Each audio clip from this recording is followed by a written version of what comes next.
नमस्कार, मैं हूं संजय शर्मा। आप देख रहे हैं 4 PM न्यूज़ नेटवर्क। अभय दुबे जी से मैंने आज बड़ी इंपॉर्टेंट मुद्दों पे बात करी।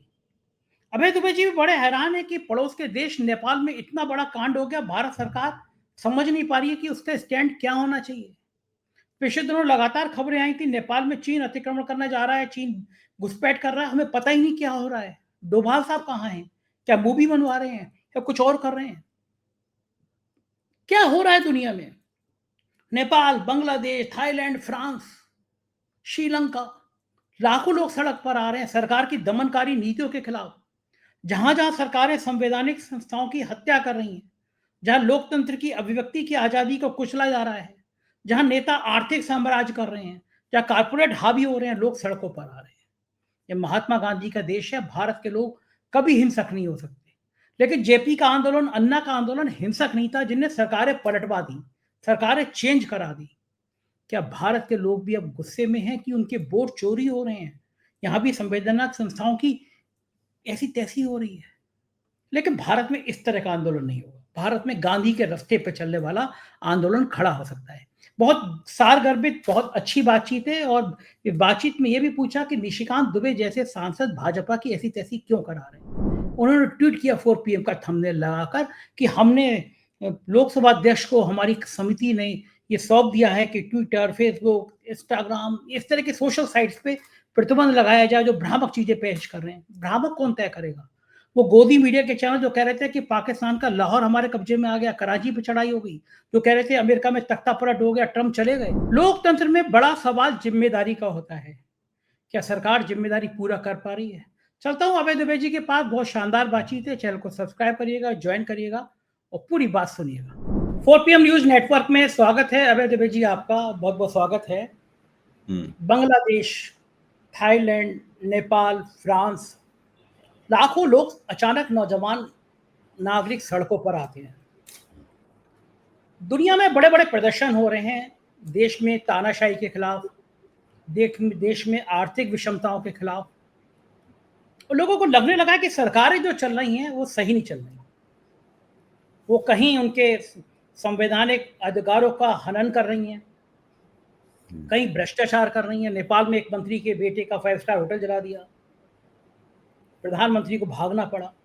लेकिन पूरी दुनिया में ये जो माहौल बन रहा है कि भ्रष्टाचार के खिलाफ लाखों लोग सड़क पर आ रहे हैं। मैं भारत की दृष्टि से और पूरी दुनिया की दृष्टि से पूछना चाहता हूँ, ये हो क्या रहा है दुनिया में? भारत महात्मा गांधी के सपनों पर चलने वाला देश है, हम कभी हिंसक नहीं हो सकते। लेकिन गांधी जी के रास्ते पर चलते हुए अपना नारा तो, एक घर में बैठकर नारा तो लगा सकते हैं कि भाई वोट चोरी स्वीकारनी है, संवैधानिक संस्थाओं का हनन स्वीकारनी है। क्या ये अकेले छत पे खड़े होकर नारा लगाना भी एक बड़ी क्रांति को जन्म दे सकता है? और फिर इन सारी घटनाओं का अचानक होने के पीछे कारण क्या है? कोई बहुत बड़ी ताकत है या फिर लोगों को गुस्सा बढ़ता चला जा रहा है कि सरकारें उनकी सुन नहीं रही हैं? आपको क्या लगता है? देखिए, जब नेपाल में ये सब हो रहा है तो उसी वक्त फ्रांस की सड़कों पर भी छात्रों का, उसी तरीके से नौजवानों का जबरदस्त प्रदर्शन हुआ है और वहाँ भी काफी उन्होंने हंगामा किया और बड़ी मुश्किल से उसको वो लोग काबू में कर पाए, शायद काबू में नहीं भी कर पाए और अभी भी वहाँ पर उसके अंदेशे हैं। लेकिन फ्रांस के कारण दूसरे हैं। जो दक्षिण एशिया में भारत के पास अड़ोस-पड़ोस के छोटे देश हैं, उनमें जो होने वाली जो 2022 में, 2021, 22, उसके बाद में 23, 24 लगातार जो इस तरह की घटनाएँ यहाँ पे हो रही हैं, इसके पीछे शासकों की, हुक्मरानों की नाकामी तो है ही, लेकिन इसके पीछे ये भी है कि ये पूरा क्षेत्र अमेरिका और चीन की आपसी होड़ का अखाड़ा बन गया है। चीन तमाम छोटे-छोटे देशों को बहुत बड़े-बड़े कर्ज दे रहा है चीन। बड़े-बड़े कर्ज देकर उनकी अर्थव्यवस्थाओं पर चीन ने कब्जा कर लिया और उसके ज़रिए उसने ज़बरदस्त उन देशों में अपनी घुसपैठ की और पूरी तरीके से पाकिस्तान को, श्रीलंका को, बांग्लादेश को, नेपाल को, इन तमाम देशों को चीन ने अपने शिकंजे में ले लिया। अमेरिका इस चीज़ को हाथ पर हाथ रख के बैठा रहेगा और कुछ नहीं करेगा, ये असंभव था। अमेरिका ने भी अपने तरीके से गतिविधियां बढ़ानी शुरू की और उसने एक-एक करके इन देशों को चीन के कब्जे से निकालकर अपने शिकंजे में लेने का क्रम किया। सबसे पहले उसने श्रीलंका में किया, IMF का जबरदस्त लोन वहां दिया गया, और इस वक्त स्थिति यह है कि जो वहां श्रीलंका में जो उत्पात हुआ था, उसके बाद पूरा का पूरा श्रीलंका पूरी तरीके से अमेरिका की गोद में बैठा हुआ है। नेपाल पूरी तरीके से चीनमय था, पूरी तरीके से चीनमय था। अब इस वक्त स्थिति ये नेपाल में ये है कि वहां पर जिन जिन लोगों को नेपाल का काम चलाऊ प्रधानमंत्री बनाने की चर्चा की जा रही है, वो सारे के सारे कहीं ना कहीं उनके तार अमेरिका से जुड़े हुए हैं, चाहे वो बालन शाह हों, चाहे वो हों जिनको अभी जो जेल में बंद थे उनको जेल तोड़ के छुड़ाया गया है। ये स्थिति है वहां पर। अच्छा, अब आप बांग्लादेश में आइए। बांग्लादेश में शेख हसीना के चीन के साथ बहुत नजदीकी रिश्ते थे, और जिस तरह से वहां पर उनके खिलाफ विद्रोह किया गया, विद्रोह हुआ, और उस विद्रोह ने जो दिशा पकड़ी, उससे बांग्लादेश भी जो है ना, अब यूनुस वगैरह कौन है, ये बिल्कुल इनके तार अमेरिका के साथ जुड़े हुए हैं। तो मैं ये कह रहा हूं कि ये पूरा का पूरा क्षेत्र चीन और अमेरिका के आपसी संघर्ष का शिकार हो गया है।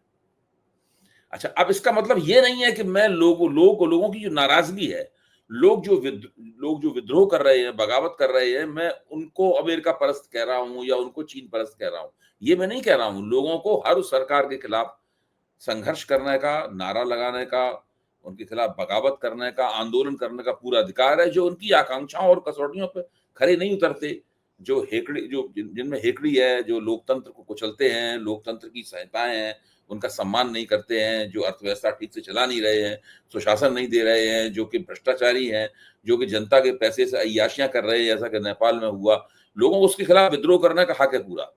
लेकिन अमेरिका लोगों की नाराजगी को बहुत ही चालाकी से पकड़कर और अपनी योजनाओं के मुताबिक उनको एक खास रूप दे रहा है। कम से कम मेरी समझ तो यही है, वरना असंभव है कि श्रीलंका में इस तरह का होता कुछ और भी हो सकता था।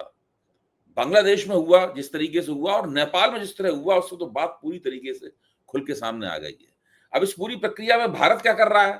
पूरी प्रक्रिया में भारत की स्थिति यह है कि ये कहाँ क्या हो रहा है, इसका ना तो इनको कोई पूर्वानुमान है, ना उसकी कोई समझ है, ना उसके खिलाफ कोई चेतना है। इनका खुफिया विभाग पूरी तरीके से ढक्कन है।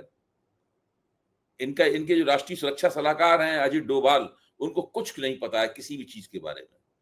उनको ये तक नहीं पता है कि भूटान, अगर भूटान में कुछ हो जाए तो अजित डोभाल उसको भी नहीं, उसके बारे में भी सरकार को चेतावनी नहीं दे सकते। जो हमारे विदेश मंत्री हैं एस जयशंकर, मेरे ख्याल से सारी दुनिया में सबसे ज्यादा अक्षम विदेश मंत्री अगर कोई होगा तो वो एस जयशंकर होंगे। उनका कोई काम नहीं, उनका काम केवल ये है कि प्रधानमंत्री के लिए वो पप्पी झप्पी की विदेश नीति चलाते रहें, और प्रधानमंत्री को फोटो अपॉर्चुनिटी उनके लिए मुहैया कराते रहे, और प्रधानमंत्री की बल्ले बल्ले होती रहे। इसके अलावा वो कुछ भी नहीं करते।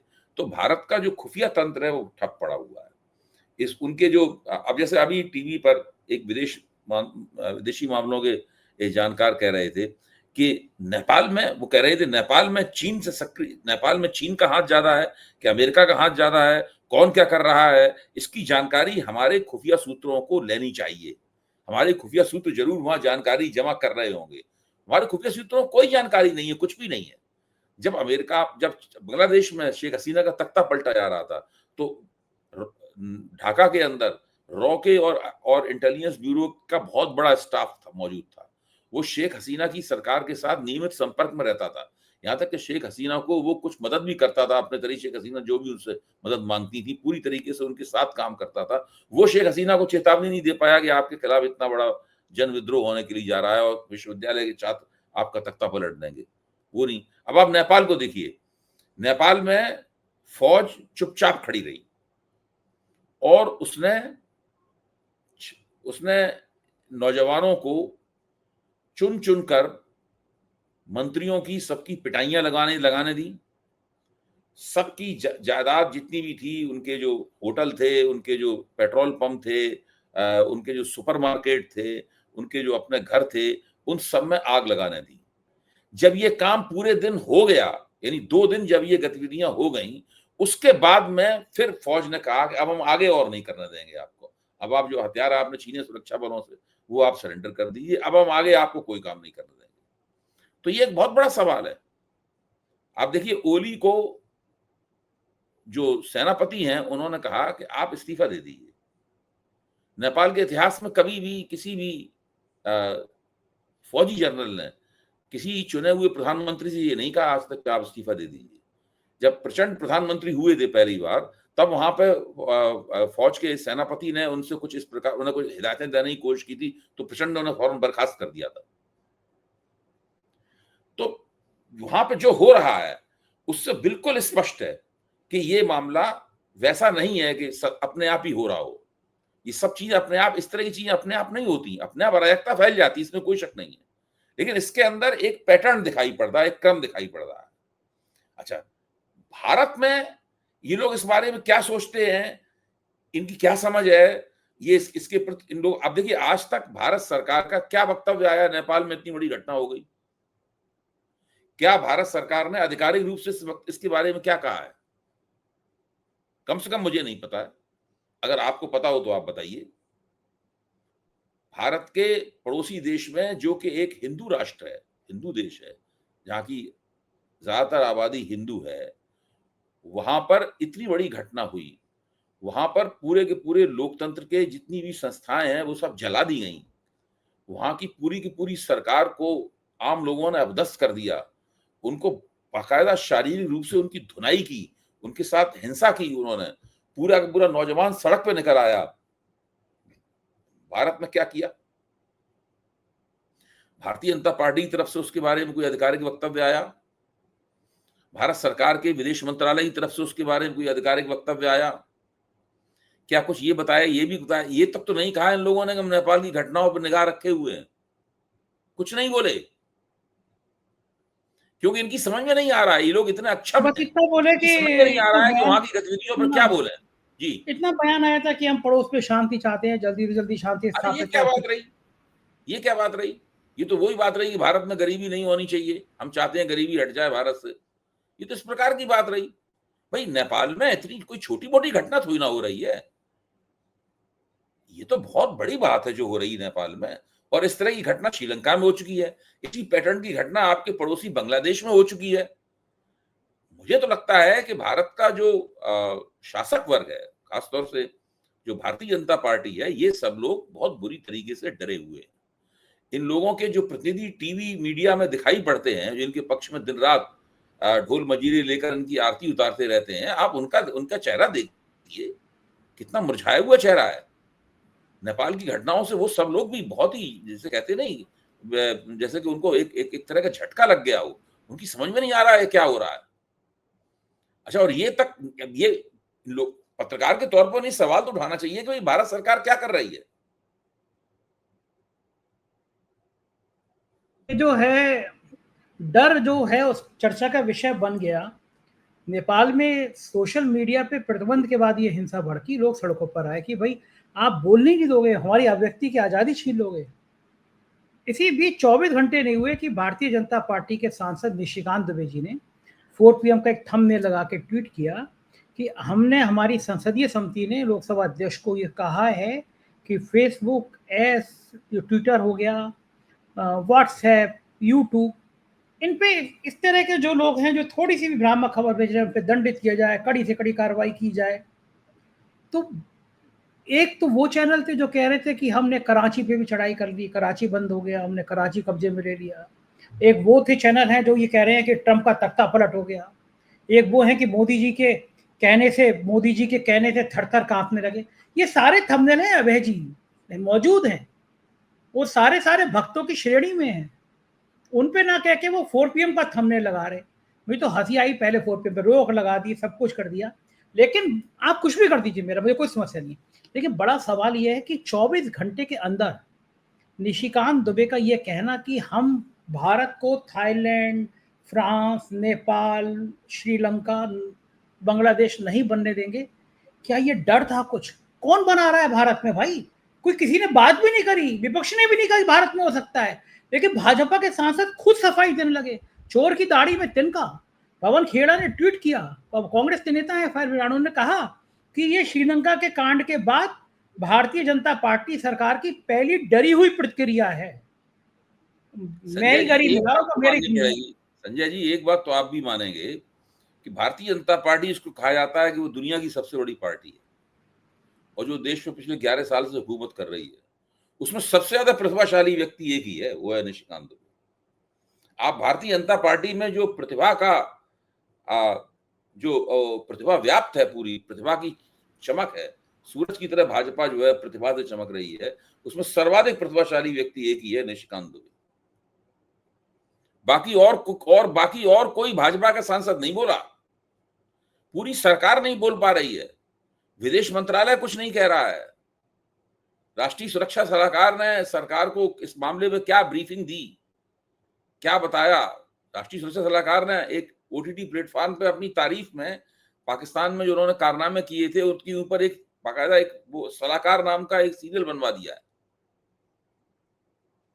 सलाहकार नाम का सीरियल, इसमें बाकायदा जेम्स बॉन्ड के अंदाज में गोलियां चलाते हुए और पाकिस्तान का जो न्यूक्लियर प्लांट है उस न्यूक्लियर प्लांट को बर्बाद करते हुए दिखाए जाते हैं।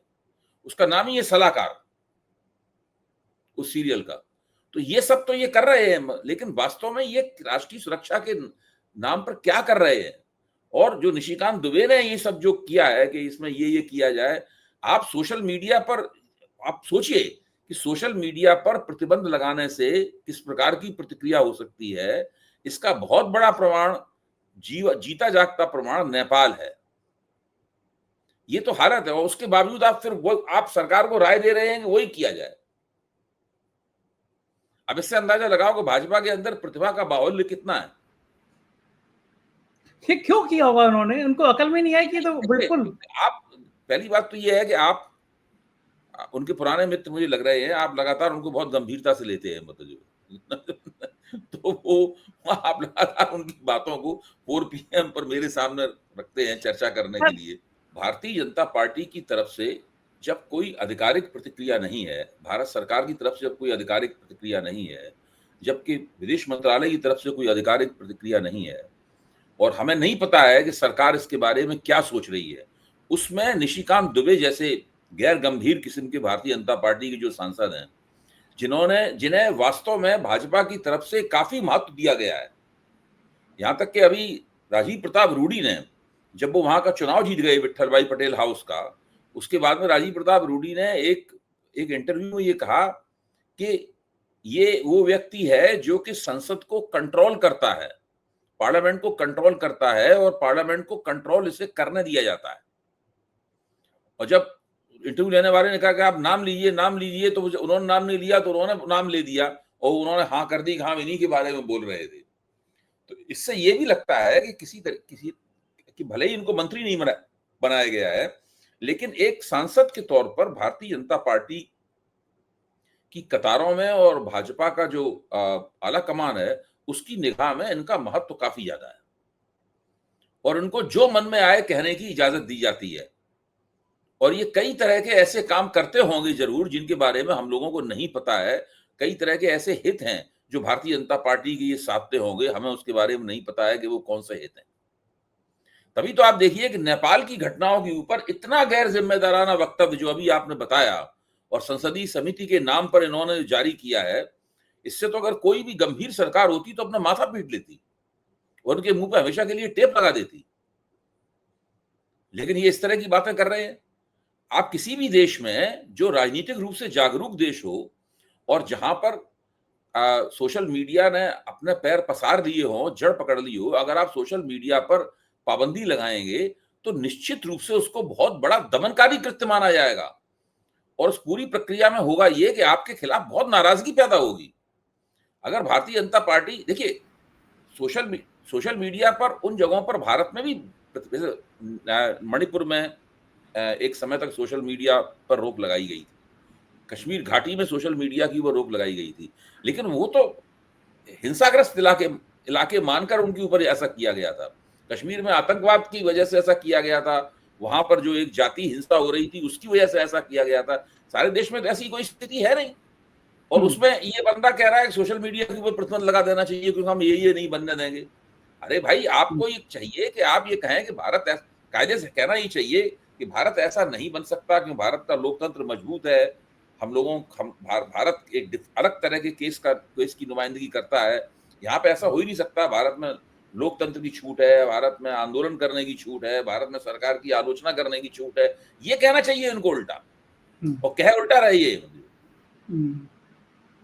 ये एक आज राज्यपालों के अधिकार को लेकर सुप्रीम कोर्ट में सुनवाई थी कि जो राज्यपाल से चुनी हुई सरकारों के विधेयक महीनों महीनों सालों सालों रोके रखते हैं। इस बीच में बेहद काबिल चीफ जस्टिस है देश के, एक लाइन कही उन्होंने तुषार मेहता ने, कहा कि पड़ोस के देशों का, बांग्लादेश का और नेपाल का हाल नहीं देख रहे हैं आप क्या हो रहा है। सिर्फ एक लाइन, पूरे देश में चर्चा हुई कि चीफ जस्टिस को भी चिंता है कि पड़ोस के देशों में क्या हो रहा है। भारत के हालात क्या ठीक है? सारे ठीक है। मैं ये नहीं कह रहा क्रांति हो जाएगी, मैं एक बिल्कुल नहीं कह रहा हिंसक क्रांति होगी, लेकिन जेपी का आंदोलन कोई हिंसक क्रांति नहीं थी, अन्ना का आंदोलन कोई हिंसक क्रांति नहीं थी। इन आंदोलनों ने सरकारें बदली हैं। सरकार जब तानाशाह हो जाती है, सरकार जब अभिव्यक्ति की आज़ादी खत्म कर देती है, सरकार जब चुने चुनाए बने बनाए लोगों को उनके अधिकारों से दूर करती है, चैनलों को बंद कराने का षड्यंत्र करती है। पहलगांव के बाद हमारा चैनल बंद कराया ना, सुप्रीम कोर्ट तक गए हम, सुप्रीम कोर्ट से राहत मिली, क्या कम कसूर था? हम यही तो पूछ रहे थे कि पहलगांव के आतंकी कहां से आए, कहां चले गए, ऐसे भी चैनल बंद करा देती है। तो ये आम आदमी का गुस्सा जब फूटता है, 700-800 किसान मर जाते हैं अपनी मांग को लेकर, किसान आत्महत्या कर रहे हैं, बेरोजगार परेशान है, कारपोरेट मजे कर रहे हैं, तो ये एक अन्ना की तरह आंदोलन, एक जेपी की तरह आंदोलन, अगर ऐसा आंदोलन जब जनता को लग गया कि उसके वोटों की चोरी हो रही है, क्या लगता है वो चीफ जस्टिस की लाइन कितनी महत्वपूर्ण थी कि पड़ोस के देशों का हाल नहीं देख रहे हैं आप? नहीं, बहुत महत्वपूर्ण है, बहुत महत्वपूर्ण है। सब जगह इस बात की चर्चा हो रही है कि भारत को इससे क्या सबक लेना चाहिए। मैं ही इस बात के ऊपर कई जगह चर्चा कर चुका हूँ, लिख चुका हूँ, 3 दिन के अंदर ही अंदर। जाने कितने लोगों ने मुझसे पूछा है कि भाई भारत के ऊपर इसका क्या असर पड़ेगा? हर आदमी पहला सवाल यही पूछता है, भाई नेपाल में जो हो रहा है उसके बारे में सबको जानकारी मिल गई। वो तो नेपाल तो अब घटनाक्रम आगे बढ़ रहा है। काम चलाऊ प्रधानमंत्री कौन होगा? भाई एक 78,000 छात्रों ने, 7,800 छात्रों ने एक बड़ी सभा की वहां पर। नए घटनाक्रम से आप वाकिफ होंगे। और उन्होंने 2.5 घंटे तक आपस में बहस की। फिर उन्होंने जो प्रधानमंत्री पद के उनकी निगाह में उम्मीदवार हो सकते थे, उनको सामने रख के उनके लिए वोटिंग करनी उन्होंने शुरू की। उसके बाद में उन्होंने जो एक सुप्रीम कोर्ट की जो पूर्व न्यायाधीश थी कार्की, उनको सबसे ज्यादा वोट प्राप्त हुए। नंबर 2 पर जो काठमांडू के मेयर है और जो छात्रों नौजवानों के बीच में काफी लोकप्रिय हैं, बालन शाह, नंबर 2 पे उनको वोट प्राप्त हुए। तो अब इस तरीके से वहां पर प्रक्रियाएं चल रही हैं। सेना ने सब चीज अपने अपने अपने कब्जे में ले ली है और सेना छात्रों से उनके हथियार रखवा रही है और कोशिश कर रही है किसी तरीके से वहां पर शांति स्थापित हो। अब प्रश्न इस बात का है, सब लोग ये पूछ रहे हैं कि जो नेपाल में, क्योंकि जब श्रीलंका में हुआ था तब इस बात को पूछने में जरा संकोच था, कि इस तरह की पहली घटना थी। एक कांग्रेस ने एक बयान दे दिया था, उस बात पे बीजेपी वाले उसको ले उड़े, तो कहने लगे थे कि आप चाहते हैं इसी तरीके से पब्लिक जो है प्रधानमंत्री के ऊपर टूट पड़े, प्रधानमंत्री के साथ बदसलूकी की जाए, उनके साथ मारपीट की जाए, और आप ये चाहते हैं। इस तो कांग्रेस ने थोड़ा अपना बयान वापस ले लिया था। उसके बाद में दोबारा फिर घटना बांग्लादेश में हुई, अब तीसरी घटना यहां पे ये हो गई। तो अब सब लोग पूछ रहे हैं, कोई सबके मुंह पे एक ही सवाल है कि भारत के लिए इस घटना में क्या सबक है। ये एक बहुत बड़ा प्रश्न है। देखिए, भारत में अमीरी गरीबी के बीच में बड़े पैमाने पर खाई बढ़ रही है, सब लोग जानते हैं। जो स्थिति नेपाल की घटना का एक प्रमुख कारण ये भी था। भारत में बेरोजगारी बहुत ज्यादा है, ये स्थिति है। लोगों को रोजगार मिलना तो दूर, ऐसी बात नहीं, जो लोग बेरोजगार हैं उनको रोजगार नहीं मिल रहा है, जिनके पास रोजगार है उनके रोजगार छिन रहे हैं उनसे, ये हालत है। यानी जो जो अर्थव्यवस्था की जो एम्प्लॉयमेंट इलास्टिसिटी है वो जीरो नहीं है, माइनस में है। वो माइनस का मतलब है कि रोजगार छिनने की स्थिति पैदा हो गई है। ऐसी स्थितियां भारत के अंदर हैं और लोकतंत्र की कमी की हालत यह है कि जनता के बीच में लगातार यह अविश्वास बढ़ता जा रहा है कि उसका वोट चोरी हो रहा है। राहुल गांधी का जो नारा वोट चोरो गद्दी छोड़ो जो लोकप्रिय हुआ, भाई नेपाल की संसद में कभी वहां के प्रधानमंत्री के सामने इस प्रकार के नारे नहीं लगे। भारत में भारत के प्रधानमंत्री के मुंह पर वोट चोर गद्दी छोड़ के संसद में नारे लगे हैं। और हम लोगों ने खुद नारे लगते हुए टीवी के ऊपर उनको देखा है और प्रधानमंत्री का उतरा हुआ चेहरा देखा है उसके। इसका मतलब है कि कहीं ना कहीं जहां मतलब धुआं ऐसे ही नहीं होता, कुछ ना कुछ चिंगारी कहीं होती जरूर है। कुछ ना कुछ समस्या बहुत है और उस समस्या का समाधान इन लोगों के पास नहीं है। चूंकि भारत एक बहुत बड़ा देश है, अगर एक इलाके के अंदर कहीं बगावत हो रही है, दूसरा इलाका उस बगावत को सपोर्ट नहीं करता है, तो चीजें आगे नहीं बढ़ती हैं उस तरीके से। नेपाल, श्रीलंका, बांग्लादेश छोटे छोटे देश हैं, तो वहां पर अगर एक चीज शुरू होती है तो बहुत जल्दी फैल जाती है वहां पर। अब भारत में मान लो उत्तर प्रदेश में मान लीजिए कोई बड़ी बात हो रही है, मान लो तमिलनाडु में नहीं हो रही तो फिर धीरे वहीं तक सीमित रह जाएगी। वहां दक्षिण भारत में हो रही है, उत्तर प्रदेश में पूरा जब नॉर्थ ईस्ट जल रहा था एक जमाने में, तो बाकी देश को उसके प्रति चिंता नहीं होती थी। नॉर्थ ईस्ट में जो बगावतें हो रही थी और फौज वहां पर सक्रिय थी। कश्मीर में जो होता था तो बाकी देश अफसोस करता था, लेकिन उस तरीके से वो उस राजनीति के साथ जुड़ नहीं पाता था। ये बहुत बड़ा देश होने के कारण, और जो हमारी अर्थव्यवस्था है वो भी मल्टी सेक्टर है। अगर एक सेक्टर ठीक नहीं काम कर रहा है, दूसरा सेक्टर कुछ बेहतर काम करता है तो वो उसको संभाल लेता है। इसलिए मामला अभी बचा हुआ है। भारत की सरकार जो है, और बजट बहुत बड़ा है, संसाधन ज्यादा है, तो वो 80 करोड़ लोगों को वो लोग मुफ्त अनाज दे सकते हैं, उसकी वजह से बचा हुआ है मामला। लेकिन ये चीज हमेशा नहीं चल सकती है। ठीक बात, हमेशा नहीं तो अनाज देना रोकना पड़ेगा ना। जब अनाज देना रोकेंगे तो जिनको अनाज अभी मिल रहा है वो लोग किस तरह क्या सोचेंगे, किस तरह प्रतिक्रिया करेंगे, इस सोच का ही सरकार घबरा जाती है। आप कभी बीजेपी की किसी मंत्री से कहिए कि आप ये बंद कर दीजिए लोगों को अनाज देना मुफ्त, ये लोग सोच भी नहीं सकते कि हम अनाज देना मुफ्त करना बंद कर सकते हैं। ये हालत है। जैसे ही आपने बंद किया अनाज देना, पता नहीं क्या होगा। बिल्कुल ठीक बात है। हालात दिन पर दिन खराब होते जा रहे हैं और भ्रम की स्थिति में पूरे देश को रखा जा रहा है। बहुत बहुत शुक्रिया अभय जी, आपने तरफ से बताया। तो ये थे अभय दुबे जी, पूरी बातचीत आपने सुनी। मैं चाहता हूं कि आप अपनी राय जरूर व्यक्त करें, बताइएगा बातचीत कैसी लगी। शुक्रिया, थैंक यू।